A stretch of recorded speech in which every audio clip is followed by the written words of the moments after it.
आज हम कक्षा 9वीं भाषा बोध हिंदी व्याकरण के अंतर्गत महत्वपूर्ण वस्तुनिष्ठ प्रश्न उत्तर देख रहे हैं। तो आज हम भाषा बोध के महत्वपूर्ण वस्तुनिष्ठ प्रश्न उत्तर देख रहे हैं, कक्षा 9 हिंदी। पहला प्रश्न है, दो वर्णों के मेल से होने वाले परिवर्तन को कहते हैं। तो दो वर्णों के मेल से होने वाले परिवर्तन को संधि कहते हैं। संधि के प्रकार हैं, तो संधि के 3 प्रकार होते हैं, स्वर संधि, व्यंजन संधि, विसर्ग संधि। समास के प्रकार हैं, तो समास के 6 प्रकार होते हैं, अव्ययी भाव समास, तत्पुरुष समास, कर्मधारय समास, द्विगु समास, द्वंद्व समास, बहुब्रीहि समास। किसी भी बात पर अतिरिक्त बल देने के लिए जिन शब्दों का प्रयोग किया जाता है वे शब्द कहलाते हैं। तो वे शब्द निपात शब्द कहलाते हैं। किसी बात पर अतिरिक्त बल देने के लिए वाक्य में जिन शब्दों का प्रयोग किया जाता है वे शब्द निपात शब्द कहलाते हैं। 5वां प्रश्न है, किस समास में दोनों पद प्रधान होते हैं? तो द्वंद्व समास में। द्वंद्व समास में दोनों पद प्रधान होते हैं, जैसे माता और पिता। 6वां प्रश्न है, श्याम भी जाएगा में भी क्या है? क्रिया, निपात, विशेषण और संज्ञा। तो इसमें निपात है। भी, तक, ही ऐसे जो शब्द हैं वो निपात शब्द हैं। द्वंद्व समास का सही उदाहरण है, तो द्वंद्व समास का सही उदाहरण है भाई बहन। प्रबल शब्द में से उपसर्ग और मूल शब्द अलग अलग कीजिए। तो पर और बल प्रश्न क्रमांक 8 का सा उत्तर हो जाएगा। प्र उपसर्ग हो जाएगा, बल मूल शब्द हो जाएगा। रंगीला शब्द में कौन सा प्रत्यय है? तो रंगीला शब्द में ईला प्रत्यय है। जिस क्रिया का प्रभाव कर्म पर पड़ता है उसे कहते हैं, तो उसे सकर्मक क्रिया कहते हैं। नेत्र का पर्यायवाची शब्द है, तो नेत्र का पर्यायवाची शब्द आँख है। शब्दों के सार्थक योग को कहते हैं, तो शब्दों के सार्थक योग को वाक्य कहते हैं। 13वां है, पंचतंत्र में कौन सा समास है? तो पंचतंत्र में द्विगु समास है। पंच मतलब 5, संख्यावाचक है पहला पद। बचिया के ताऊ मुहावरे का अर्थ है, तो बचिया के ताऊ मुहावरे का अर्थ है मूर्ख व्यक्ति। 15वां है, सद्गुण शब्द में उपसर्ग है, तो इसका जाएगा सत। निर्जन शब्द में उपसर्ग है, तो इसका आ जाएगा नी या निर, सा वाला। सेनापति पद में समास बताइए, तो सेनापति में तत्पुरुष समास है। 18वां है, नेम शब्द का तत्सम शब्द क्या है? तो नियम। शब्द के अंत में जुड़कर उसका अर्थ परिवर्तित करने वाले शब्दांश कहलाते हैं, तो प्रत्यय कहलाते हैं। मुँह की खाना मुहावरे का अर्थ है, तो हार मानना, 20वें का उत्तर हो जाएगा। अब रिक्त स्थान, वे शब्दांश जो शब्द बनाते समय आरंभ में लगते हैं कहलाते हैं, तो उपसर्ग कहलाते हैं। बौद्धिक शब्द का मूल शब्द है, तो बुद्धि। उपहास शब्द में उपसर्ग है, उप। आचार के पूर्व अति उपसर्ग जोड़कर बनेगा, तो अत्याचार। सदाचार का विलोम है, तो सदाचार का दुराचार। अन्य भाषाओं के संपर्क के कारण हिंदी में आने वाले शब्द कहलाते हैं, तो विदेशी शब्द कहलाते हैं। रचना की दृष्टि से वाक्य के प्रकार हैं, तो रचना की दृष्टि से वाक्य के 3 प्रकार हैं। कली खुलना का अर्थ है, तो रिक्त स्थान में जाएगा पोल खुलना। कमाई में प्रत्यय है, तो आई।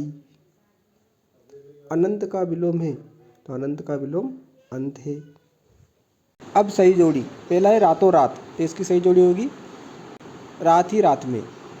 निरोग, इसकी सही जोड़ी होगी, इसमें विसर्ग संधि है। शत्रु, इसका विलोम शब्द मित्र है। विष, विष का पर्यायवाची शब्द है जहर। रात का तत्सम रात्रि। दूसरा प्रश्न है जोड़ी संबंधित, तो त्रिफला, इसकी सही जोड़ी होगी 3 फलों का समूह। मनोरथ, दूसरे की सही जोड़ी होगी विसर्ग संधि। इंद्र का पर्यायवाची, इसकी सही जोड़ी होगी सुरपति। भी, ही, भर, इसकी सही जोड़ी होगी निपात शब्द। नैतिक का विलोम, नैतिक का विलोम होगा अनैतिक। जोड़ी से संबंधित तीसरा प्रश्न है ग्राम का तद्भव, तो ग्राम का तद्भव होगा गाम। रचना के आधार पर वाक्य के प्रकार, तो 3।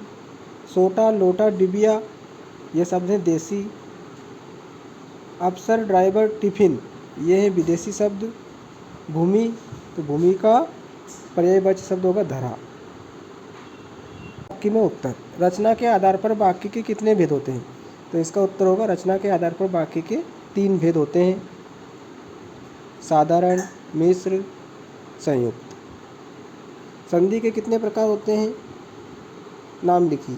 तो संधि के 3 प्रकार होते हैं, स्वर संधि, व्यंजन संधि, विसर्ग संधि। तीसरा है समास के कितने प्रकार होते हैं? तो समास के 6 प्रकार होते हैं। विदेशी भाषाओं से आए शब्द क्या कहलाते हैं? तो विदेशी भाषाओं से आए शब्द आगत शब्द कहलाते हैं। किसी कार्य को करने या होने का बोध कराने वाले शब्द क्या कहलाते हैं? तो किसी कार्य को करने या होने का बोध कराने वाले शब्द क्रिया कहलाते हैं। छठा है अंधकार का तद्भव रूप लिखिए। तो अंधकार का तद्भव रूप होगा अंधेरा। आंखों का तारा का अर्थ है? तो आंखों का तारा का अर्थ है बहुत प्यारा। प्रथम पद प्रधान हो तो कौन सा समास होगा? तो प्रथम पद प्रधान हो वहाँ पर अव्ययी भाव समास होगा। लोक में प्रचलित उक्ति क्या कहलाती है? तो लोक में प्रचलित उक्ति लोकोक्ति कहलाती है। बल शब्द में बान प्रत्यय लगाने से कौन सा शब्द बनेगा? बल शब्द में बान प्रत्यय लगाने से बलवान शब्द बनेगा। 11वां है प्रचलित शब्द से उपसर्ग व प्रत्यय अलग कीजिए। प्रचलित शब्द में उपसर्ग है प्र और प्रत्यय है इत। 12वां प्रश्न है ठोकर मारना मुहावरे का अर्थ लिखिए। तो ठोकर मारना मुहावरे का अर्थ है ठुकरा देना। टीला खड़ा होना मुहावरे का अर्थ लिखिए। तो टीला खड़ा होना मुहावरे का अर्थ है बाधाएं आना। विलोम शब्द का अर्थ क्या है? तो विलोम शब्द का अर्थ है विपरीत या उल्टा। प्रत्यय शब्द कहाँ जुड़ते हैं? तो प्रत्यय शब्द शब्द के अंत में जुड़ते हैं। अब सत्य असत्य लिखिए। विचार विनिमय के माध्यम को भाषा कहते हैं, सत्य। राम पढ़ता है संयुक्त वाक्य है, असत्य। मुखी खाने का अर्थ है मुँह से खाना है, असत्य। खाना क्रिया शब्द है, सत्य। 5वां है शब्द के आगे जुड़ने वाले शब्दांश उपसर्ग कहलाते हैं, सत्य। हवा से बातें करने का अर्थ है तेज गति से भागना, यह सत्य है। श्याम भी जाएगा में क्रिया शब्द है, तो श्याम भी जाएगा में भी क्रिया शब्द है, तो यह असत्य है। मोटाई शब्द में ई उपसर्ग जुड़ा है, तो यह भी असत्य है। स्थान का विलोम उन्नति है, तो यह असत्य है। 10वां किरण शब्द का पर्यायवाची रश्मि है, यह सत्य है। भूपति में ती उपसर्ग है, तो यह असत्य है। दंड का विलोम सजा है, यह भी असत्य है। अश्रु का तद्भव रूप आंसू है, यह सत्य है। आग का तत्सम रूप अग्नि है, यह सत्य है। वे शब्द जो संस्कृत से अपरिवर्तित रूप में हिंदी में ग्रहण किए गए हैं तद्भव कहलाते हैं, तो यह असत्य है, तत्सम कहलाते हैं। तो आज हमने कक्षा 9वीं हिंदी भाषा बोध व्याकरण के अंतर्गत महत्वपूर्ण वस्तुनिष्ठ प्रश्न उत्तर देखे। वीडियो को अधिक से अधिक शेयर करें, लाइक करें और चैनल को सब्सक्राइब जरूर करें। धन्यवाद।